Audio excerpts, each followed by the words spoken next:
Abran su Biblia, por favor, a el libro de Ruth.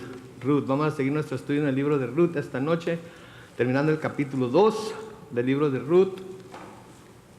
Creo que lo vamos a terminar antes de que termine diciembre, y así vamos a comenzar el año nuevo, si es que el Señor nos deja permanecer el año 2019 aquí todavía con otro libro. Muy bien, Ruth.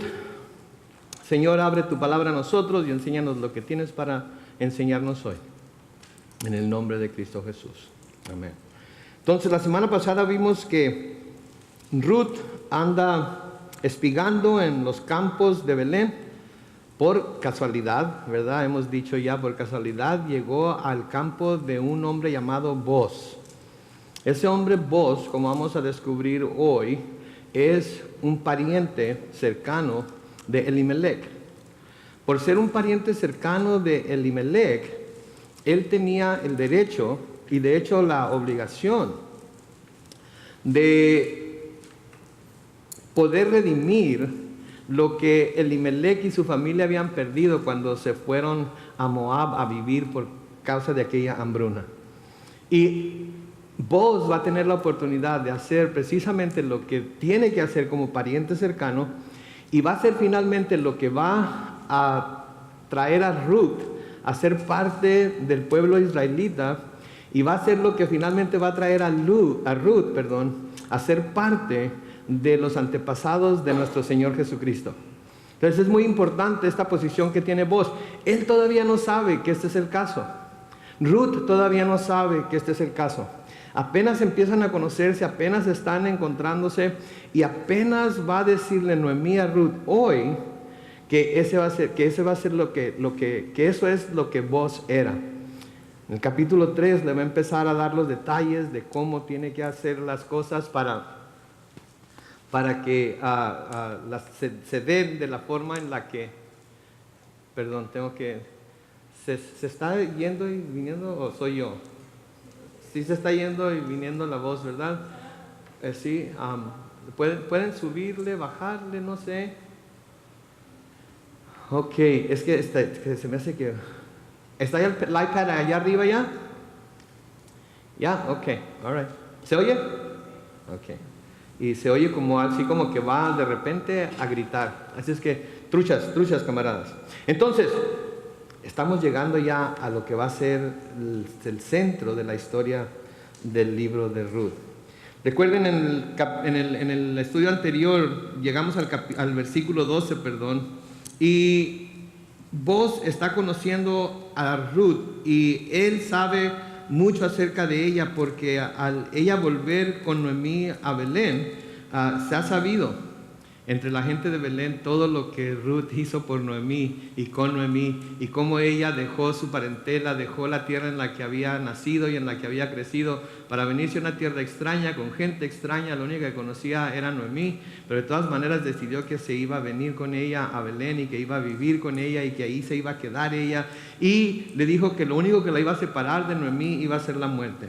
Y una de las cosas más importantes que le dijo fue que el Dios de Noemí iba a ser su Dios.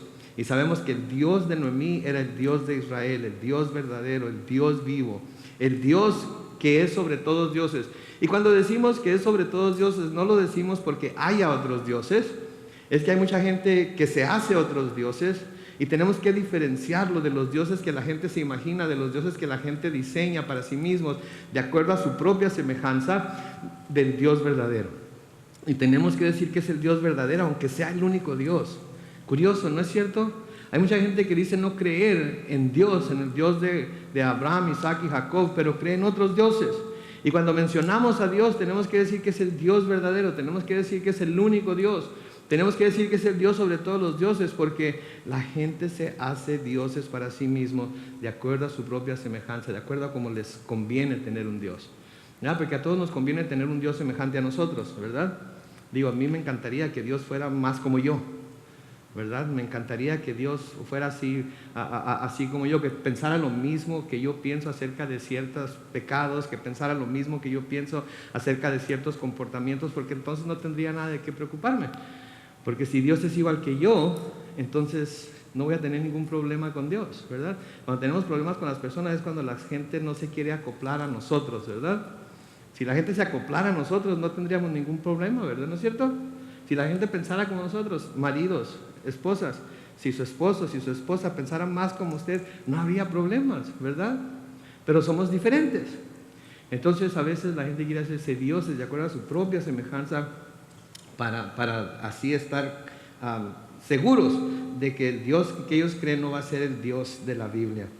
Y Boaz le dice a Ruth que él sabe lo que ella ha hecho por su suegra, que él sabe cómo la ha tratado, que él sabe que ha sido buena con ella. Y en el versículo 12, noten lo que Boaz le dice a Ruth, le dice que el Señor te recompense por lo que has hecho, que el Señor bajo cuyas alas has buscado refugio, te premie por esta acción tuya. Noten, tú viniste a buscar refugio en el Señor, tú viniste a cobijarte bajo las alas del Señor. Entonces que el Señor, por haberlo buscado, ¿sí?, te cobije con esas alas, te bendiga, te recompense, ¿sí?, que premie lo que tú has hecho por tu suegra, más que eso, que premie el hecho de que te has dado a la tarea de buscarlo. Noten ahí en el versículo 13 de Ruth capítulo 2, hoy Ruth le dijo: Señor mío, espero ser digna de tu bondad. Tus palabras me infunden consuelo, pues me hablas con el corazón, aun cuando no puedo compararme a una sola de tus siervos. Noten primero la reverencia con la que le habla. Le dice, Señor mío. Y luego noten que sabe que se está haciendo una bondad por ella.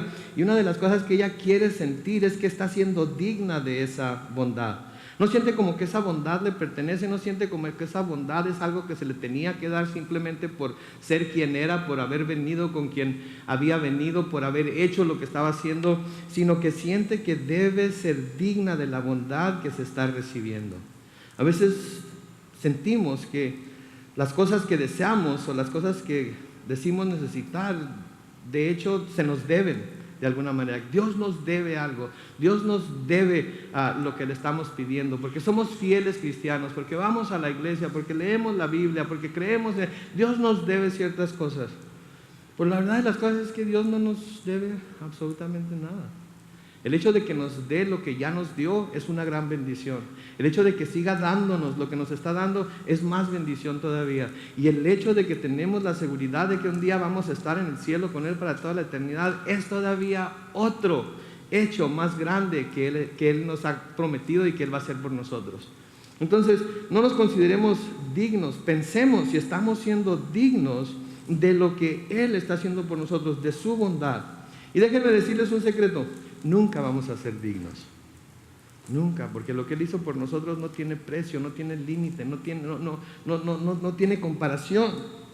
Pero en nuestro deseo de amarlo y de servirlo, aunque no nos hacemos completamente dignos, le dejamos saber que estamos dispuestos a hacer lo que tengamos que hacer para que Él se sienta amado por nosotros y pueda sentir nuestro agradecimiento. Entonces noten ahí la humildad de Ruth.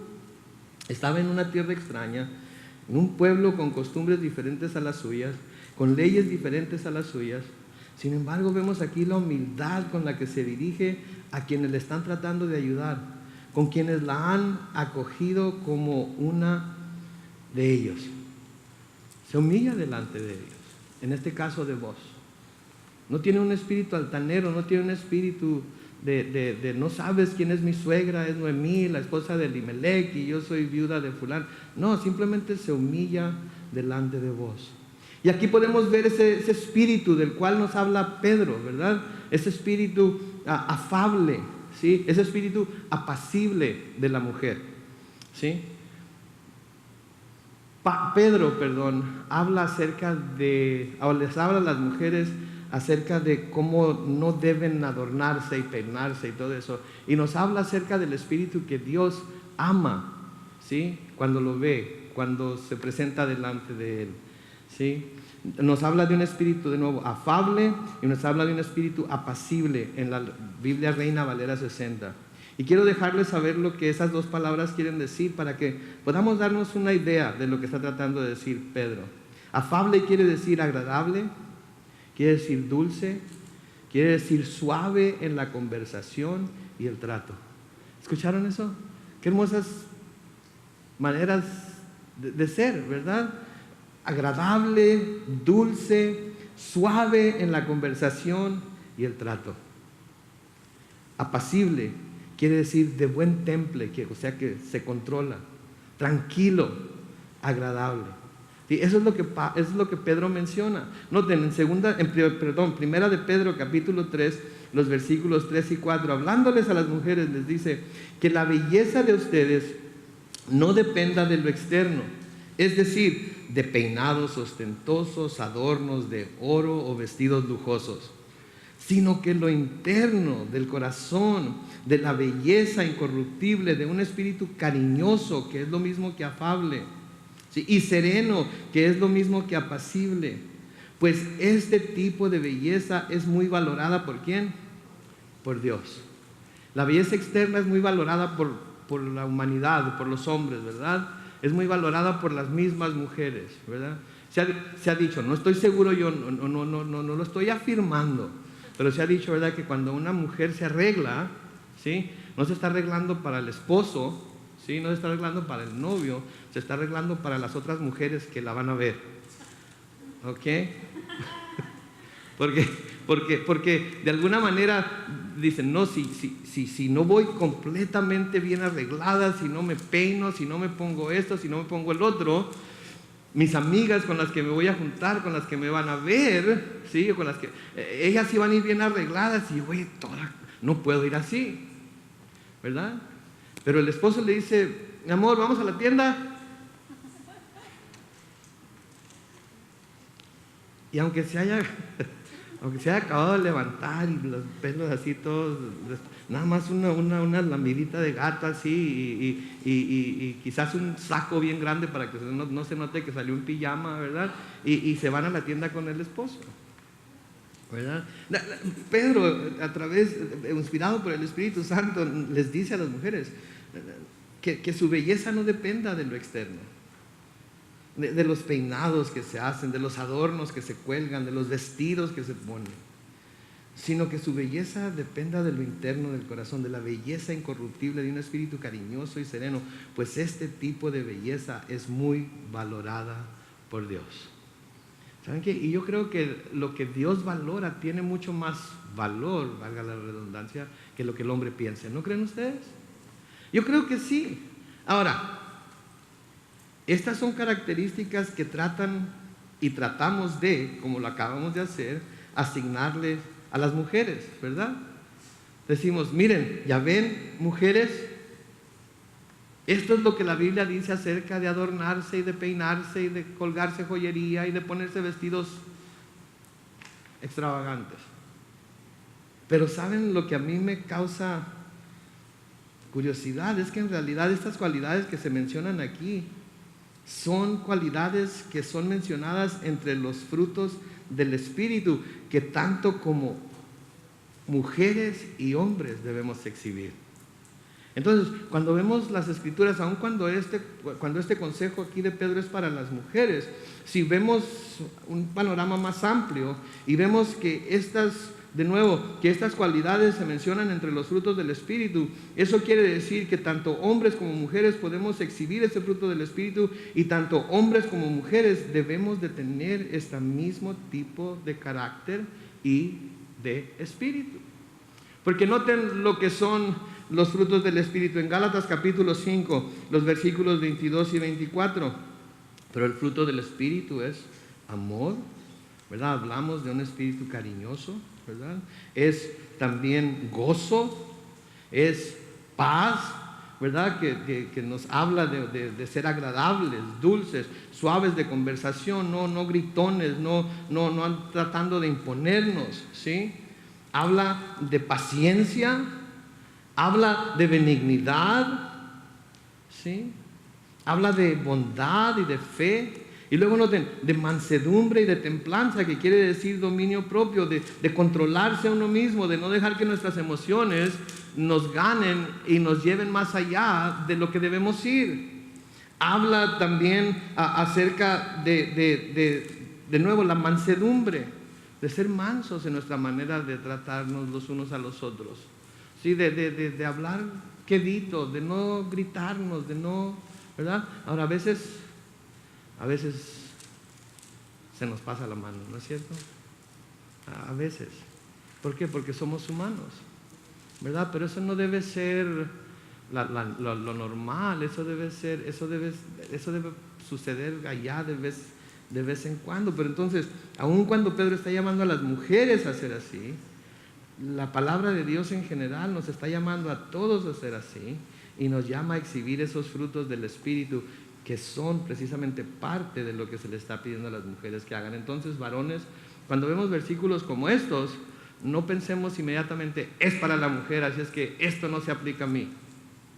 No, vamos a verlo en términos generales y vamos a ver que las mismas cosas que se les aplican a ellas son para nosotros también. Porque tienen que ver con nuestro carácter, tienen que ver con nuestra manera de presentarnos, tienen que ver con el carácter apacible y tranquilo y pacífico que Cristo mismo vino a ejemplificar, ¿no es cierto? Ahora noten lo que dice el versículo 14, a la hora de comer, Booz le dijo, acércate, toma un poco de pan y mójalo en la salsa de vinagre y come. Y Ruth se sentó junto a los segadores y Booz compartió con ella lo que estaba comiendo. Y ella comió hasta saciarse y aún le sobró. Noten ahí, de nuevo vemos que Ruth no se sienta inmediatamente al lado de Booz, que pudo haberlo hecho al ser invitada a sentarse. Sin embargo, decide que se va a sentar junto a los segadores, a los trabajadores. Digo, yo diría que ahí Ruth se hubiera podido aprovechar, ¿no es cierto? Uy, el patrón, el dueño me está llamando a sentarme aquí con él. Pero ella no se aprovecha de eso y decide sentarse en su lugar con los segadores. ¿Sí? Se sienta con los segadores, se sienta con los trabajadores. ¿Sí? Y esto también denota humildad de parte de Ruth, de que pudiendo tomar un lugar especial, no lo toma, de que pudiendo tomar un lugar en el cual pudiera sobresalir, no lo hace, decide mejor mezclarse con los trabajadores, decide mejor mezclarse con aquellos que están sirviendo a este hombre. El Señor Jesucristo en el Nuevo Testamento tiene un consejo muy bueno que todos deberíamos de escuchar y deberíamos de seguir. En Lucas capítulo 14, comenzando con el versículo 8, el Señor Jesucristo nos dice, cuando te inviten a una boda, no vayas a sentarte en el mejor lugar, no sea que otro de los invitados sea más importante que tú, y cuando venga el anfitrión te diga, dale lugar a este otro, porque entonces con toda vergüenza tendrás que ir a ocupar el último lugar. Versículo 10 dice, así que cuando seas invitado, ve más bien a sentarte en el último lugar, para que cuando venga el anfitrión y te diga, amigo mío, ven y siéntate más adelante, así serás honrado delante de los otros invitados a la mesa, porque todo el que se enaltece será ¿qué? Humillado, y el que se humilla será ¿qué? Enaltecido. Entonces, les está advirtiendo, y anteriormente les está advirtiendo, no sean como los fariseos, ¿no? Que andan buscando los mejores asientos en las sinagogas, ¿sí? Quieren sentar, ahora aquí estoy así medio encontrado por esto lo que voy a decir, porque bueno, a ver cómo lo toman, ¿ok? Les dice, no vayan a sentarse en los mejores asientos en la sinagoga, o sea, no se vayan a sentar hasta mero enfrente. Yo sé, yo constantemente les estoy diciendo que se hagan más enfrente, ¿verdad? Y van a decir, ya ve, pastor, está siendo antibíblico ahí, ¿verdad? No, pero ellos lo hacían para que todo el mundo los viera, ellos lo hacían para que todo el mundo se diera cuenta de lo piadosos que eran, ¿sí? Para eso lo hacían, para levantarse, ponerse de pie y levantar las manos y hablar en voz alta y hacer oraciones largas y en lo que ellos pensaban elocuentes, para que todo el mundo mirara que ellos eran más que todos los demás. No así aquí, ¿sí? Aquí no se trata de eso. Aquí se trata simplemente de hacerles el trabajo más fácil a los sugieres, ¿sí? Porque si todos nos sentamos enfrente, todos nos sentamos juntos en todos los sugieres, no van a tener que estarse estirando así para darle la ofrenda, o cuando estamos teniendo comunión, el plato de la comunión a la persona que esté hasta mero en medio, ¿verdad? De eso es de lo que se trata, pero no se trata de hacer alarde de lo que somos. Entonces aquí les está diciendo, miren, cuando sean invitados, siéntense atrás, para que así cuando llegue el anfitrión les diga, hey, ¿tú qué? Así como, ¿qué están haciendo ahí atrás? Vénganse para acá enfrente. Estos son los mejores asientos, ¿sí? Estos son los asientos caros, ¿sí? Vénganse para acá. Porque entonces cuando sean invitados a hacerlo, ¿qué se puede hacer? Se puede levantar uno y de todas maneras tiene que hacerlo con humildad, pero se levanta y va uno y se sienta a la mesa principal, ¿verdad? ¿Verdad? Qué vergüenza cuando va uno a alguna boda o alguna fiesta o algo y va y se sienta en la mesa más cerca a la mesa de honor porque quiere estar cerca de las personas que están siendo celebradas. Y luego viene alguien con una lista, oiga, ¿cómo se llama? No, pues fulano tal. A usted le toca en la mesa número 13, mire, allá está, en aquella esquina. ¿Verdad? Entonces, Ruth, vemos esa humildad de que no se sentó con Boaz, por así decirlo, se sentó con los segadores. Noten el versículo 15, dice, luego se levantó para seguir espigando. Mientras tanto, Boaz le dijo a sus criados, déjenla recoger espigas también de entre las gavillas y no la incomoden. Noten, comió y se levantó casi inmediatamente para seguir espigando. Y al parecer se levantó antes de que terminara la hora de la comida. No se esperó a que todos los trabajadores terminaran, no se esperó a que no se quedó ahí sentada a ver hasta cuándo se levantan todos para yo también levantarme y ir a ponerme a trabajar. No, comió, se satisfació su hambre e inmediatamente se levantó y se puso a trabajar de nuevo. ¿Sí? Porque noten, los criados de Boaz todavía estaban ahí cuando él les dio instrucciones acerca de Ruth. Pero ella se levantó inmediatamente y se puso a trabajar. ¿Verdad? Qué hermoso ejemplo, de nuevo para nosotros, que debemos hacer todo, como trabajadores debemos hacerlo, todo lo que hacemos como para Dios y no como para los hombres. Debemos servir a nuestros patrones como que Dios los ha puesto como autoridad sobre nosotros y debemos bendecirlos a ellos, y como les decía la semana pasada, nuestra bendición a nuestros patrones va a resultar en bendición también para nuestros compañeros. ¿Verdad? Pero se levanta y se pone a trabajar, se pone a seguir espigando. Y luego noten lo que les dice Boaz a sus trabajadores en el versículo 16. Y dejen caer algo de los manojos para que ella lo recoja y no le digan nada en contra. Ahora, de lo que cuando se andaba espigando, se recogían, por ejemplo, las varas que caían con granos de trigo o el grano de trigo que se soltaba de las varas que los trabajadores hacían bultos, y eso era lo que se espigaba. Pero aquí Boaz les está diciendo a sus trabajadores que no solamente la dejen espigar, sino que la dejen espigar también de entre las gavillas y no la incomoden. Las gavillas eran los manojos de trigo, de cebada, que los trabajadores iban recogiendo, envolviendo y poniendo ahí a un lado para que después los que venían con las carretas los recogieran y se los llevaran al granero, al lagar, en donde sacudían el trigo o la cebada. Y ahora Boaz le está diciendo, ¿saben qué? No, que no espigue nada más de lo que se caiga. De vez en cuando déjenle ahí un manojo lleno para que se lo lleve. Déjenla que agarre de lo bueno, no nada más de lo que está cayendo. Noten, versículo 16 de nuevo, dejen caer algo de los manojos para que ella lo recoja y no le digan nada en contra.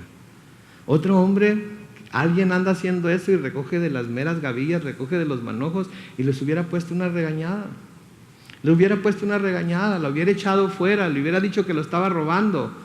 Pero aquí Boaz abre su corazón, por así decirlo, y está dispuesto a proveer lo que ella necesite. Y saben que aquí una vez más vemos la providencia de Dios, ¿sí? Porque Ruth no solo va a espigar de las cosas que se caen, sino que ahora serán dejadas gavillas o manojos de cebada para que las recoja. Y de nuevo aquí vemos que Dios es aquel que es poderoso, como nos dice Pablo en Efesios 3:20, para hacer que todas las cosas, excedan a lo que pedimos o entendemos según el poder que actúa en nosotros. ¿Saben que si confiamos en Dios, si confiamos en que Él va a proveer más de lo que nosotros podamos pedir o imaginarnos? ¿No se han dado cuenta de eso? Que Dios siempre nos da más de lo que pedimos, más de lo que nos imaginamos que nos va a dar. Siempre nos da más. Siempre está dispuesto a dar mucho más, porque es un Dios espléndido. Digo, ¿qué tan espléndido no fue que dio a su Hijo unigénito, ¿verdad? Para que viniera a morir en una cruz para salvarnos. Entonces tenemos un Dios espléndido. Y ¿saben qué? Nosotros también debemos ser espléndidos con lo que Él nos da, con las bendiciones que Él nos da. Pero tenemos un Dios que siempre cuida de aquellos que están dispuestos a confiar en Él y que lo buscan a Él antes que todas las cosas, como Ruth lo estaba haciendo aquí. Señor Jesucristo nos dice muy claramente, y todos conocen este versículo en Mateo 6:33, por lo tanto busquen primeramente ¿qué? El reino de Dios. ¿Y qué más? ¿Y qué nos dice al final? Y todas estas cosas les serán añadidas. ¿De qué está hablando cuando habla de todas estas cosas? De lo que vamos a comer, de lo que vamos a beber, de lo que vamos a ponernos, de dónde vamos. Él se va a encargar de todas esas cosas. Nos va a dar lo que nosotros queremos, en la cantidad que nosotros queremos o en donde nosotros queremos. No, nos va a dar lo que Él sabe que nuestra manera de ser va a soportar, pero nos va a dar todo lo que necesitemos. En el Salmo 37 y el versículo 25, noten lo que dice ahí.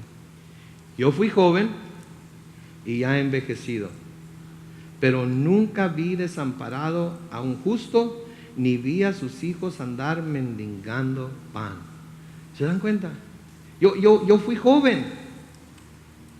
Es el salmista el que está diciendo eso, que yo nomás lo estoy citando, yo no estoy diciendo eso, que fui joven. Yo fui joven y he envejecido, pero nunca vi en toda mi vida, en todo mi tiempo de estar aquí en la tierra, nunca he visto desamparado a un justo, ni vi a sus hijos mendigando pan. Ahora, hay justos que son pobres. Amén. Entonces, ¿por qué dice esto el salmista? Porque ser pobre no quiere decir que se ande mendigando. Ser pobre no quiere decir que se tenga que andar pidiendo limosna. Ser pobre no quiere decir que siempre necesitamos ayuda. Ser pobre simplemente quiere decir que no tenemos todo lo que queremos. Y noten que dice ahí, o más bien que no dice que el justo no va a tener que trabajar para ganarse el pan. Dice que no va a andar mendigando el pan. De todas maneras va a tener que trabajar, ¿sí? Adán pecó, y ¿cuál fue una de las consecuencias que Dios le dio por haber pecado? Con el sudor de tu frente te vas a ganar el pan. Entonces, no quiere decir, porque somos justos, no quiere decir que vamos a tener todo siempre en abundancia, pero sí Dios nos va a dar habilidades para ganarnos el pan de cada día y no vamos a tener que andar mendigándolo, ¿sí? Versículo 17 sigue diciendo, y así Ruth recogió espigas en el campo hasta el anochecer, y de todo lo que había recogido desgranó, noten aquí, como 20 litros de cebada. 20 litros de cebada. Esto hubiera sido suficiente para alimentarse ella y alimentar a Noemí aproximadamente 10 días. Entonces, imagínense todo lo que trabajó Ruth. No fue y espigó un poquito aquí, ya con esto nos alcanza para el día de ahora. No, se esforzó y trabajó arduamente y logró recoger lo suficiente para alimentarse ella y su suegra 10 días. Ahora, algo digno de notar es que después de haber espigado, ¿qué nos dice ahí en el versículo 17? Hasta el anochecer. No dijo, ay, qué cansada estoy, voy a dejarla desgranada de la cebada hasta mañana, sino que se puso a desgranarlo inmediatamente, que no era fácil, ¿sí? Porque tenía que agarrar las espigas y tenía que sacudirlas y tenía que agarrar como tenedor, si lo han visto, los tenedores grandes, y echarlas al viento para que la paja se fuera para un lado con el viento, y luego tenía que recoger las espigas y para llevárselas a casa. Era un trabajo bastante arduo, era un trabajo bastante difícil. Sin embargo, aun cuando había de nuevo recogido espigas hasta el anochecer, de todas maneras, ese mismo día se puso a desgranarlas. Versículo 18 dice, y lo guardó y regresó a la ciudad, y al llegar sacó también lo que le había sobrado después de comer, y se lo dio a su suegra. Y al ver Noemí todo lo que había recogido, le preguntó, ¿dónde recogiste espigas hoy? ¿Dónde estuviste trabajando? Bendito sea el que te ha tratado con tanta bondad. Y Ruth le contó a su suegra que había estado trabajando en el campo de un hombre llamado Boaz. Ahora noten, Noemí estaba asombrada de lo que Ruth había logrado. ¿Sí? Noemí estaba asombrada de lo que Ruth había logrado, y cuando Ruth le reveló el nombre de quien lo había tratado también, inmediatamente reconoce que ha sido la mano de Dios la que ha estado guiando a Ruth. Noten lo que dice en el versículo 20. Entonces Noemí dijo: que el Señor lo bendiga. ¿A quién? A vos. El Señor no nos ha retirado su bondad que mostró hacia nuestros muertos, o sea, Elimelech, que era el esposo de Noemí, y al esposo de Ruth también. Y luego añadió: ese hombre es pariente nuestro, es uno de los que pueden rescatarnos o redimirlos. Ahora aquí vemos que vos era uno de los parientes, pero había otro pariente que también podría tomar el lugar de vos. Esto lo vamos a ver más adelante. Pero noten, primero Noemí pide una bendición para vos, y luego reconoce que la bondad de Dios está con ellas, como lo había estado con su esposo y sus hijos. Y yo creo que aquí Ruth está casi profetizando, porque vos no solamente iba a ser bendecido por Dios, sino que iba a recibir una bendición más grande de lo que nunca se hubiera imaginado. De nuevo, Dios haciendo más de lo que pensamos o pedimos. ¿Y saben cuál es esa bendición tan grande que vos vas a recibir? Que Él va a ser el abuelo de David. Y de David iba a nacer ¿quién? El Mesías. Entonces vos, por lo que estaba haciendo aquí, un día iba a recibir la bendición de estar en la línea humana de el Mesías, el Hijo de Dios. Eso es suficiente, ¿no es cierto? Para mí eso sería suficiente, pero tenemos que recordar que Dios en su palabra promete que el hombre generoso va a ser objeto de bendiciones de parte de Dios, ¿sí? Sí, esa fue la bendición más grande que pudo recibir, pero la palabra de Dios de nuevo nos dice que el hombre que es generoso, ¿sí?, va a ser objeto de bendiciones de parte de Dios. Quiero compartir algunos pasajes con ustedes. Por ejemplo, noten en Isaías capítulo 58, los versículos 10 y 11. Isaías 58, versículos 10 y 11 dice: y si compartes tu pan con el hambriento y satisfaces el hambre de los afligidos, entonces tu luz brillará entre las tinieblas, y la oscuridad que te rodea será como el mediodía. Entonces yo, el Señor, te guiaré siempre, y en tiempos de sequía satisfaré tu sed. Infundiré nuevas fuerzas a tus huesos, y serás como un huerto bien regado, como un manantial cuyas aguas nunca faltarán. ¿Cuál era la condición para que eso sucediera? Si compartes tu pan con el hambriento y satisfaces el hambre de los afligidos. Queremos ser bendecidos por Dios, tenemos que bendecir a otros con lo que Dios nos ha dado a nosotros. Estamos en el tiempo de Navidad ahorita, ¿verdad? Y todos andamos pensando en qué vamos a regalar y cuánto vamos a gastar y a quién le vamos a dar, etcétera, etcétera. Y saben que mientras nosotros andamos comprando y gastando y todo eso, hay mucha gente que se está muriendo de hambre. Hay mucha gente que no tiene que comer. Y mucha de esa gente nos las vamos a encontrar mientras andemos de shopping, ¿no es cierto? Mucha de esa gente nos la vamos a encontrar mientras nosotros andamos comprando para nosotros mismos y para nuestros seres queridos. Y no me malentiendan, no está mal que queramos comprar para nosotros mismos y para nuestros seres queridos, pero tenemos que acordarnos de los pobres y de los hambrientos y de aquellos que no tienen, no solamente para comprarse regalos, sino que no tienen ni siquiera para comer, no saben ni siquiera de dónde va a venir su próxima comida.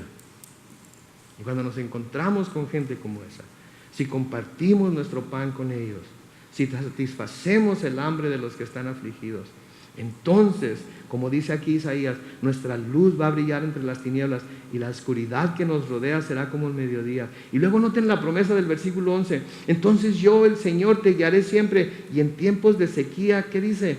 Satisfaré tu sed. Infundiré nuevas fuerzas a tus huesos, y serás como un huerto bien regado, como un manantial cuyas aguas nunca faltarán. Pero tenemos que ser generosos. Pastor, pero es que yo no tengo mucho. No le hace.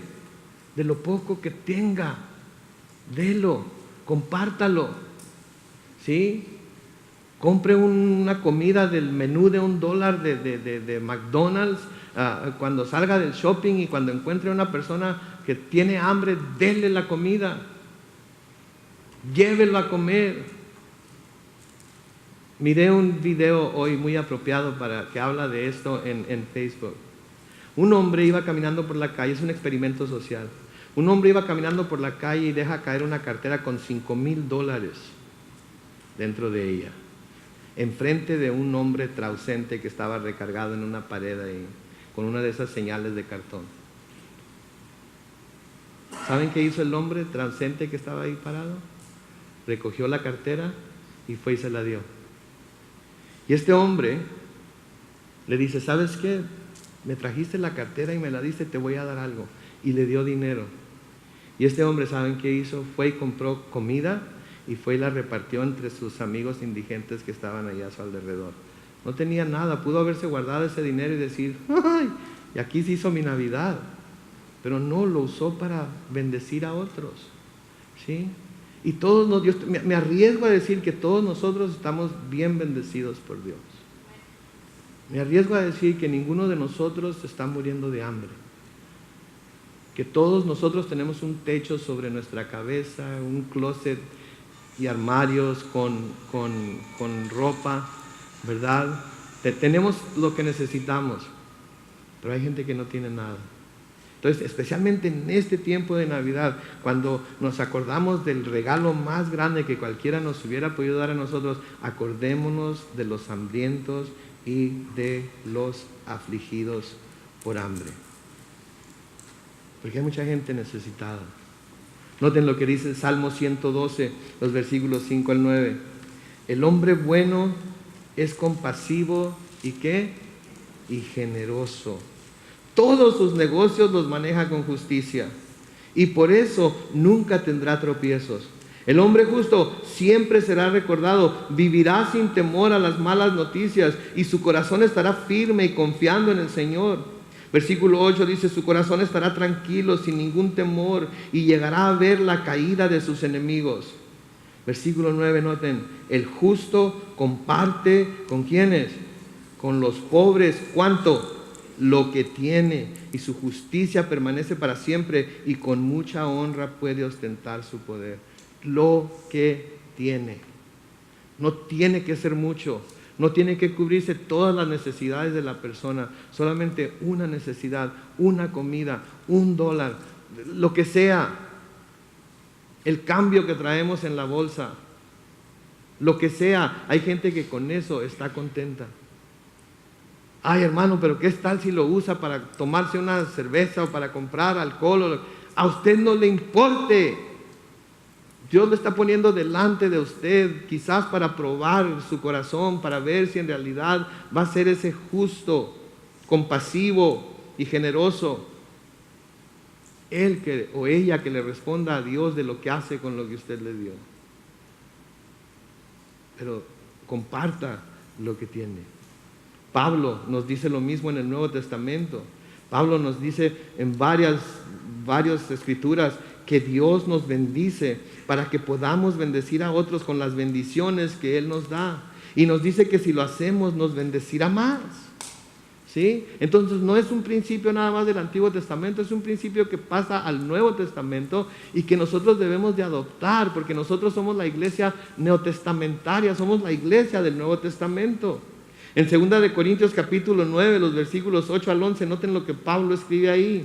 Y Dios es poderoso como para que abunde en ustedes toda gracia, para que siempre y en toda circunstancia, noten, tengan todo lo que necesario y abunde en ustedes toda buena obra.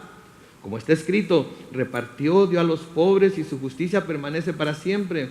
Versículo 10, noten lo que dice, y aquel que da semilla al que siembra y pan al que come, proveerá los recursos de ustedes y los multiplicará, aumentándoles así sus frutos de justicia. ¿Para qué? Para que sean ustedes enriquecidos en todo, para toda, ¿qué? Generosidad que por medio de nosotros produce acción de gracias. Está hablando aquí de la ofrenda que estaban recogiendo para enviar a Belén, para los cristianos pobres en Belén, para los que no tenían que comer, en Jerusalén, para los cristianos perseguidos en Jerusalén. Y les está diciendo, miren, Dios va a proveer para todas sus necesidades. Dios les va a dar abundantemente, ¿sí? Dios les va a dar todo lo que necesitan. De nuevo el versículo 11, para que sean ustedes enriquecidos en todo para toda generosidad. ¿Sí? ¿Qué hacemos con lo extra que Dios nos da?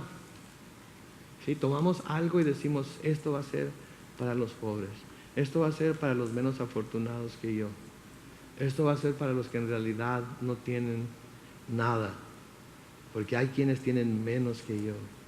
Cuando Pablo recibe la ofrenda que los filipenses le mandan cuando está preso, ¿sí? En Filipenses capítulo 4, los versículos 18 al 20, les dice, pero todo lo he recibido y tengo abundancia, estoy lleno y he recibido de Epafrodito lo que ustedes me enviaron. Noten lo que dice aquí, sacrificio aceptable de olor fragante y ¿qué? Agradable a Dios. Los filipenses estaban pobres, los filipenses no tenían nada, los filipenses también estaban siendo perseguidos, los filipenses también estaban teniendo problemas, pero de todas maneras le enviaron a Pablo una ofrenda para que siguiera en la obra, ¿sí? Y luego noten lo que dice en el versículo 19, así que, por lo que han hecho conmigo, por cómo me han apoyado y por lo que me han mandado, así que mi Dios suplirá, ¿qué dice ahí? Todo lo que les falte. ¿Conforme a qué? Conforme a sus riquezas en gloria en Cristo Jesús. A nuestro Dios y Padre sea la gloria por los siglos de los siglos. Y la iglesia dice, amén. ¿Se vean qué es lo que está diciendo aquí Pablo? Miren, gracias por lo que me enviaron. Ahora tengo abundantemente para comer, tengo para seguir adelante. Estoy lleno. He recibido lo que ustedes me enviaron por medio de Epafrodito. Y quiero que sepan que esto es un sacrificio aceptable, es de olor fragante, es una ofrenda de olor fragante para Dios. ¿Y saben qué? Porque lo hicieron, porque estuvieron dispuestos a hacerlo, porque estuvieron dispuestos a enviarlo. Mi Dios va a suplir todo lo que les falte conforme a sus riquezas en gloria. Oh my goodness. Qué gran promesa, ¿no es cierto? Imagínense recibir de acuerdo a las promesas, de acuerdo a todo lo que Dios tiene, recibir de acuerdo a las riquezas que Dios tiene en su gloria en Cristo Jesús. Y esto implica absolutamente todo, ¿sí? Noemí aquí llama a vos de nuevo pariente. En hebreo es Goel, que quiere decir pariente redentor, ¿sí? Él va a ser el que va a poder, si otro pariente más cercano no dice yo mero, Él va a ser el que va a poder redimirlas. Noten versículo 21, y la moabita Ruth contestó, ese hombre también me dijo, júntate con mis criadas hasta que se acabe la cosecha. Y Noemí le dijo a Ruth, su nuera, es mejor, hija mía, que espigues con sus criadas, y no que te molesten en otro campo. ¿Sí? Ahora, Noemí, al escuchar lo que este hombre le había dicho, obviamente va a decirle, quédate con ellos, quédate con él, ¿sí? Porque no solamente era generoso, sino que era uno de los parientes más cercanos. Y de nuevo vamos a ver esto más adelante, vamos a ver la importancia de esto y se va a desarrollar más en los siguientes capítulos. Versículo 23 dice, y Ruth se quedó espigando con las criadas de Booz hasta que terminaron de segarnos el trigo y la cebada. Mientras tanto siguió viviendo con su suegra. Entonces noten, pasó bastante tiempo de cuando Noemí y Ruth llegaron a Belén, se encontraron con Booz hasta el punto en el cual él las redimió. Pero todo el tiempo Ruth se quedó con él, Ruth se quedó en sus campos y Ruth obedeció a su suegra, porque eso es lo que ella le había prometido que iba a hacer, y eso es lo que era lo mejor para ella, y estaba simplemente sometiéndose a lo que su suegra le estaba diciendo. Y creo que aquí podemos ver claramente que Dios siempre está buscando hacer lo mejor para nosotros o por nosotros, mejor de lo que nosotros nos podemos imaginar, mejor de lo que nosotros podemos esperar. Porque nos ama, así como amaba a Noemí, aun cuando hubiera perdido a su esposo, así como amaba a Ruth, aun cuando hubiera perdido a su esposo, así como amó a su pueblo lo suficiente como para volver a bendecirlos con abundancia para comer, para que Noemí y Ruth pudieran volver a Belén.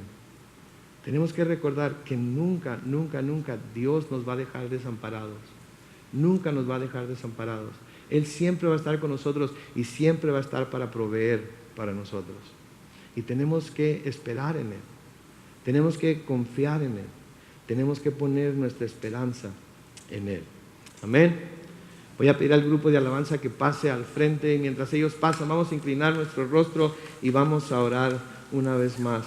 Bendito Padre Celestial, gracias Señor por tu palabra, gracias por este libro de Ruth, Señor, en el cual vemos claramente tu providencia, en el cual vemos claramente, Señor, cómo tú cuidas de tus hijos, en el que vemos claramente que aún detrás de escenas, Señor, cuando las cosas no parecen estar yendo bien, cuando las cosas parecen estar saliendo todas mal, tú estás obrando de tal manera que llegue el momento en el que todo cambie y todo lo que ha sucedido anteriormente de alguna manera tú lo tomas y lo haces de bendición para nosotros. Señor, ayúdanos a tener ese mismo corazón, primero de Ruth, ese mismo corazón de humildad, Señor, que reconoce que todo buen don viene de ti y que sabemos, Señor, que lo que somos y lo que tenemos es porque tú nos has bendecido con ello. Danos ese corazón de humildad, Señor, para poder recibir con gratitud lo que tú nos das. Gracias, Señor, por bendecirnos de la manera en la que lo haces. También te pedimos, Señor, que nos des el corazón de vos. Este hombre que tenía tierras, que tenía todo lo que pudiera necesitar, pero estaba dispuesto a compartir con los pobres, Señor, y suplir para las necesidades de ellos también. Señor, quizás no tengamos mucho, pero lo poco que tenemos, Señor, lo ponemos a tus pies y lo ponemos a tu servicio. Y ayúdanos, Señor, a ser generosos como tú has sido generoso con nosotros. Ayúdanos a ser espléndidos con las cosas que tú nos das, como tú fuiste espléndido con tu Hijo, Señor.